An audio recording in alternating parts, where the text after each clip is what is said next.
Infra and industrial conclave 2026 का आयोजन। Conclave में इंडस्ट्रियल सेक्टर से जुड़ी समस्याओं पर चर्चा। फर्स्ट इंडिया न्यूज ने एक बार फिर से निभाई है अपनी जिम्मेदारी। कैसे हो उद्योगों का बेहतर विकास, जिससे अलवर भिवाड़ी का कायाकल्प हो। तस्वीरें आपको दिखाते हैं। चले, लेबर को ठीक से मेहनताना मिले और काम हो और देश की तरक्की में कोई योगदान दें। क्यों सब कुछ ठीक नहीं हो पाता? धन्यवाद दर्शन जी। सबसे पहले मैं फर्स्ट इंडिया न्यूज चैनल को धन्यवाद। आवाज नहीं आ रही, एक बार माइक प्लीज चेक कर लीजिए।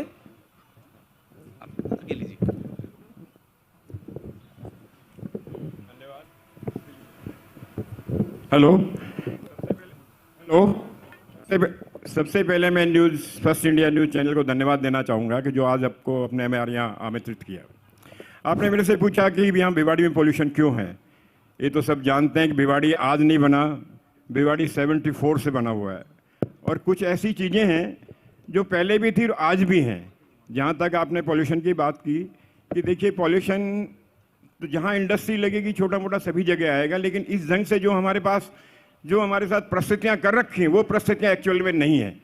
आज पोल्यूशन जो है, हमारे से कहा कि इतनी पोल्यूशन से एयर निकलती, जबकि यहाँ की एयर दिल्ली नहीं जाती। जो मेंटेन दिल्ली से होता है, सीपीएम अगर बढ़ गया तो भिवाड़ी बंद है, डाउन हो गया तो भिवाड़ी के ग्रह हटा दिया। तो ये ऐसी स्थिति यथा स्थिति में नहीं है, लेकिन प्रशासन की सोच है कि भिवाड़ी की वजह से भिवाड़ी में और भी इंडस्ट्रियल एरिया हैं, बावल है, मानेसर है, क्या भिवाड़ी से ही बढ़ता है क्या पोल्यूशन? जबकि ऐसी स्थिति है नहीं है यशवंत जी। और दूसरी पोल्यूशन के बारे में एक चीज और है कि यहाँ जितनी भी इंडस्ट्रियां हैं, जो भी प्रशासन की तरफ से कंप्लायंस के लिए कहा जाता है वो टाइमली मेंटेन करते हैं। ऐसा कोई ऐसी इंडस्ट्री नहीं है कि जिसने कंप्लायंस को पूरा नहीं किया हुआ, हर चीज़ को पूरा करते हैं। सबसे बड़ी दिक्कत ये आती है पोल्यूशन बोर्ड से कि इंडस्ट्रियों को पता नहीं पड़ता कि कब उसका कनेक्शन कट जाएगा। बिजली बोर्ड जब आता है कि हम आपका कनेक्शन काटने आए, किस लिए कि पोल्यूशन बोर्ड से नोटिस मिला है कि आपने ये कंप्लायंस पूरी नहीं की, जबकि हर इंडस्ट्री समय पे अपना कंप्लायंस को पूरा करता है। ऐसा नहीं है, लेकिन पोल्यूशन बोर्ड एक इस बात को नहीं मानता, ना सुनता है, और इमीडिएटली कनेक्शन काट देता है। और उस कनेक्शन कटने के लिए कम से कम एक महीना टाइम लग जाता है। किस लिए कि प्री स्कैनिंग जो इनकी कमेटी है, उसमें जब कनेक्शन कटता है सीटीओ कैंसिल हो जाता है और सीटीओ की दोबारा फीस जमा करानी पड़ती है, कोई नहीं सुनता। और यही एक राजस्थान स्टेट ही ऐसा है कि जहां इसकी प्री स्कैनिंग सेल बनाया हुआ, जबकि किसी भी स्टेट में ऐसा कोई सेल नहीं है कि प्री स्कैनिंग सेल के लिए एक महीना 2 महीने लग जाते हैं और फाइल का कहीं पता नहीं पड़ता है, क्योंकि पार्टी ना तो फीस जमा करा पाती। कभी ये कहा जाता है कि पोर्टल बंद है, कभी ये कहा जाता है कि अभी तक स्कैनिंग से आपको कंसर्न सेल को भेज रहे हैं, वहां से भी कोई जवाब नहीं मिलता है। तो सबसे बड़ा मुद्दा ये है कि अगर आपने कोई चीज हमारे पे थोपी गई है, उसको टाइम पे पूरा तो करो। प्रशासन उसके बारे में कभी समय पे पूरा नहीं करता, एक महीना बीत जाता। अभी भी कम से कम 60-70 इंडस्ट्रियों के कनेक्शन कटे हुए हैं, जिनका फॉल्ट सिर्फ इतना ही है कि उनको पोल्यूशन के किसी ने बायोमास यूज किया, और बायोमास अगर दोबारा शुरू करता है तो जरा सी भी गैस आ गई, उन्होंने घूमते हुए देख लिया, काली धुआं निकले, उसका कनेक्शन काट दिया। जबकि पार्टी को पता भी नहीं है कि मेरा किस वजह से काटा गया कनेक्शन। तो प्रशासन से और आपके माध्यम से यही कहना चाहूंगा कि जो हमारी मजबूरी है आप उसको समझो और प्रशासन को अवगत कराओ कि छोटी छोटी प्रॉब्लम नहीं होनी चाहिए। दूसरी बात मैं एक और कहना चाहूँगा कि आज पोल्यूशन बोर्ड पे हमारी इतनी ज़बरदस्त हमारे पास थोपा जाया है कि भी ये करना चाहिए। आज हम एनसीआर में हैं, और एनसीआर का हमारे को बेनिफिट क्या है? हर छोटी छोटी इंडस्ट्री इतनी परेशान है। अब एक नया हमारे लिए CQMS लगाया गया है कि हर इंडस्ट्री को लगाना है, जिसकी करीबन 9-10 लाख रुपए की कीमत है।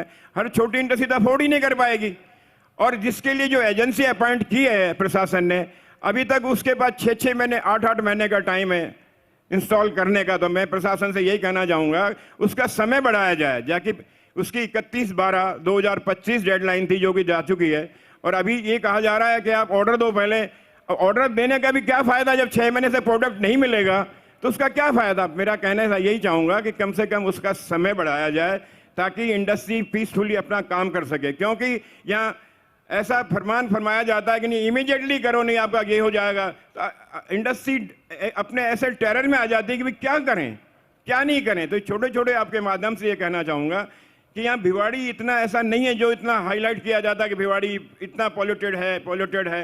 ये पहले भी था, आज भी है, ऐसा नहीं है। ये मेरा मानना है कि हम पे गलत वो लगाया जाता क्षेप। ये ठीक कह रहे हैं चौहान साहब, पूरे राजस्थान में कहीं भी कोई बात आती है और कहीं भिवाड़ी, तो भिवाड़ी पॉल्यूटेड सिटीज़ में है, AQI ऊपर भी कई बार रहता है।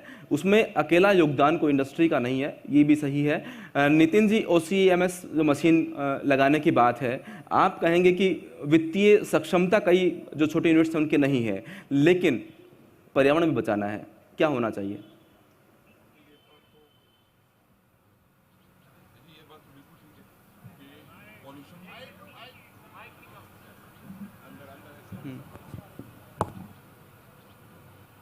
हेलो सर नेक्स्ट वाला है तो आप एक बार चेंज कर लें, नेक्स्ट से आवाज़ आ।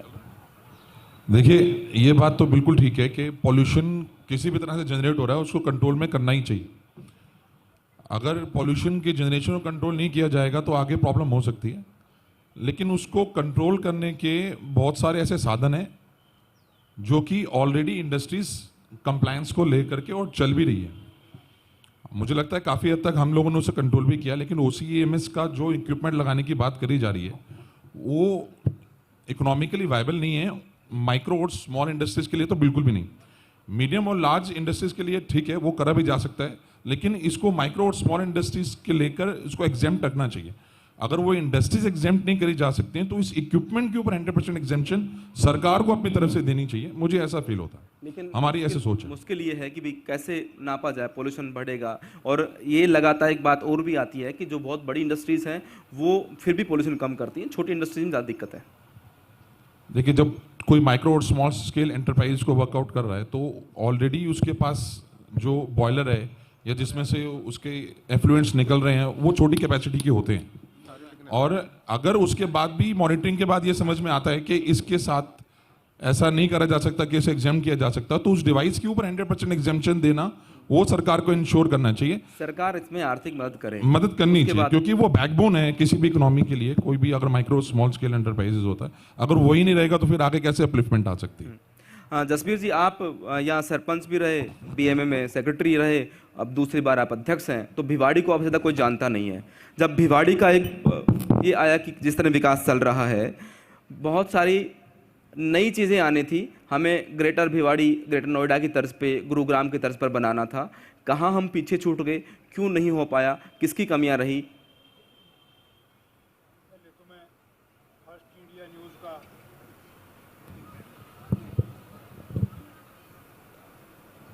ये कोई माइक प्रॉब्लम ही कर रहे हैं, एक बार प्लीज़ चेक कर लीजिए। हेलो पहले तो मैं फर्स्ट इंडिया न्यूज़ का बहुत बहुत धन्यवाद देता हूं कि आप लोगों ने आम मंच औद्योगिक क्षेत्र की समस्याएं सुनने, समझने, सरकार तक पहुंचाने के लिए आप लोग हमारे बीच में आए। आपका बहुत बहुत धन्यवाद करता हूं। आभार आपका। समस्याएं तो औद्योगिक क्षेत्र में हमेशा बनी रहती हैं, और जो भी ले दे की समस्या चाहे आजू की बाजू की जहाँ भी है, वो औद्योगिक क्षेत्र, औद्योगिक इकाइयों पर ही पड़ती है। मैं पिछले 40 वर्षों से, जिसमें बीजेपी की भी सरकार आई, बाबा हमारे स्वर्गीय भैरव सिंह जी मुख्यमंत्री रहे, वसुंधरा जी मुख्यमंत्री रही, अशोक गहलोत जी कांग्रेस के मुख्यमंत्री रहे, और अब फिर हमारे बीच में बीजेपी की सरकार है। तो पिछले 40 साल से इस एक पानी की समस्या का समाधान, जबकि चलो भिवाड़ी मैन्युफैक्चर एसोसिएशन में अध्यक्ष आते रहते हैं, जाते रहते हैं, अब मैं हूं, मेरे से पहले भी काफ़ी अध्यक्ष रहे हैं, तो हर बार हर मुख्यमंत्री तक ये पानी की समस्या लिखित रूप में भी, बोल के भी सामने सरकार के रखी गई।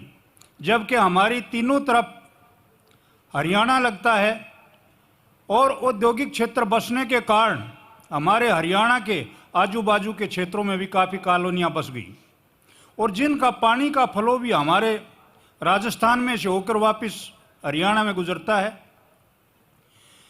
तो आज तक सबसे छोटी चीज पानी की थी, आज पोल्यूशन के नाम पर पहले पानी को रोका जाता है, जबकि भिवाड़ी मैन्युफैक्चर एसोसिएशन भिवाड़ी औद्योगिक क्षेत्र ने अपनी एक 6 MLD की CEPT लगा के पाइप के जरिए पानी उसके अंदर लेना शुरू किया और उसके बावजूद ट्रीट करके उसको उद्योगों में वापस भेजने का काम किया। अब सम्माननीय भूपेंद्र यादव जी ने, जो हमारे यहाँ के पर्यावरण मंत्री हैं, महंत बाबा बालक नाथ जी के प्रयासों से एक 34 MLD CEPT का निर्माण जारी है, जबकि हमारा 6 MLD 5 MLD पानी उद्योगों का है और कभी करीबन 34-35 MLD पानी हरियाणा के लगते क्षेत्र और हमारे भिवाड़ी विस्तृत हमारे गांव का है। अब इसका प्रॉपर समाधान तो जब तक हल नहीं होगा, ये पानी एकत्रित होकर के और ये पार्कों में जहाँ भी इसकी ज़रूरत है, गाँव में छिड़काव के लिए, उद्योगों में वापस, जब तक इसको नहीं भेजा जाएगा ट्रीट करके, जब तक इसका समाधान नहीं है। देखने की बात यह है कि नोएडा की तरफ मानेसर की तर्ज पर भिवाड़ी को देखना तब संभव होगा कि यहाँ रोडों की परिस्थितियाँ हैं वो भी अभी सामान्य नहीं है। आपके रोडों के बराबर में टाइल लगाने का भी प्रॉपर काम नहीं है। हमारे पीछे, हमारे से पहले इसका एक IIT कानपुर से सर्वे कराया गया था, उसमें करीबन 47% डस्ट थी, वो रोडों की थी। अब वो शायद ज़्यादा थी, 67% के आसपास थी। जो सड़क के किनारे जो कच्चा रास्ता होता है, गाड़ियाँ चलती हैं, उसमें धूल उड़ती है, वो अलवर और भिवाड़ी को लेकर बात हुई तो उसमें ज़्यादा प्रदूषण उसी का था। तो इस तरह की चीज़ें हैं। एक ये बेईमानी है कि जो भी पानी का, अब पानी 6 MLD है, पानी भिवाड़ी का 45-40 MLD है, वो सारा का सारा ठेकरा भिवाड़ी औद्योगिक क्षेत्र पर थोपना एक बहुत ही बड़ी नाइंसाफी है।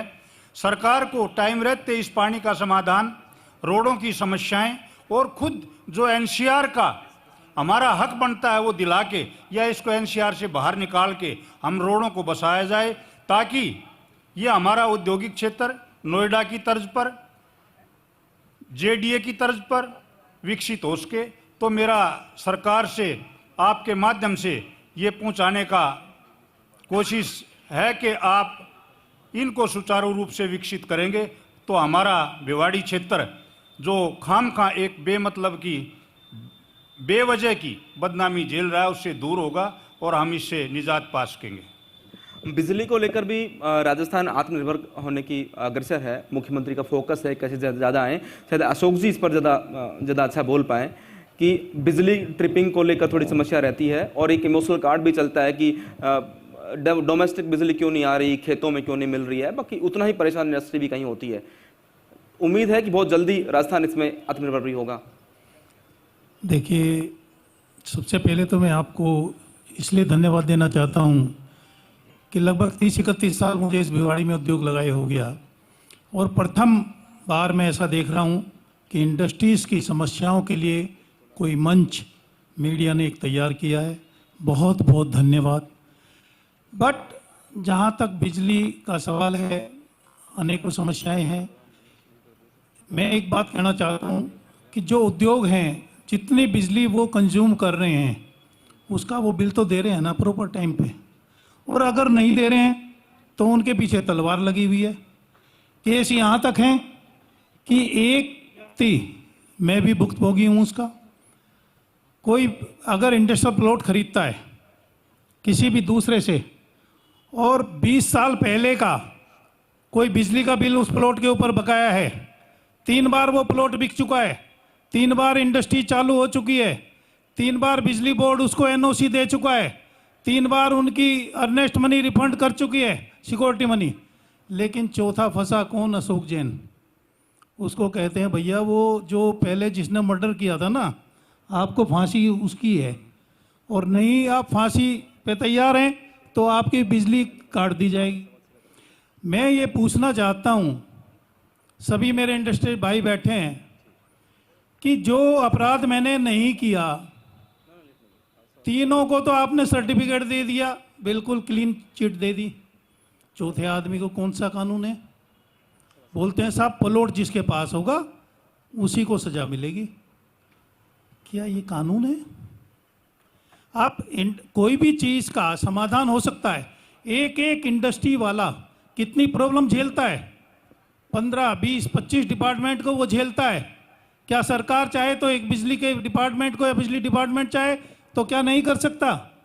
एक अगर जो है ना किसी का फ्यूज उड़ जाता है, 1000 से 1500 रुपये उससे डिमांड की जाती है, क्योंकि उसको पता है 2 घंटे बिजली बंद रहेगी, 2000 भी दे देगा सभी। लेकिन समस्या क्या है? बड़ी मुश्किल ये आती है कि अगर बिजली के बिना इंडस्ट्री रुकती है तो दोबारा चलाने में उसको उतनी परेशानी महसूस होती है। वो कितनी ट्रिपिंग की जो परेशानी बड़ी जो दिक्कत आती है वो ये है। चलती हुई में अगर साहब इतनी- घोषित कटौती होती है तो इंडस्ट्री फिर भी मैनेज कर लेती है, अघोषित कटौती में दिक्कत आती है। सारी संजीव जी बैठे हैं। संजीव जी, आपकी यहाँ इंडस्ट्री भी है आयरन की। जब विस्थापन हुआ दिल्ली से आयरन की इंडस्ट्रीज का तो वो यहाँ पर आई और ये विस्थापन एक क्रम चलता है। आज भिवाड़ी में ये वाली इंडस्ट्रीज है, नीमराणा में दूसरी इंडस्ट्रीज हैं, अलग अलग जोन बन गए, घिलोट में एक अच्छा जोन बना है। तो ये एक प्रक्रिया है, लेकिन क्या ऐसी प्रक्रिया में कोई भिवाड़ी का नुकसान होता है? अगर आयरन इंडस्ट्रीज का कोई नुकसान होता है?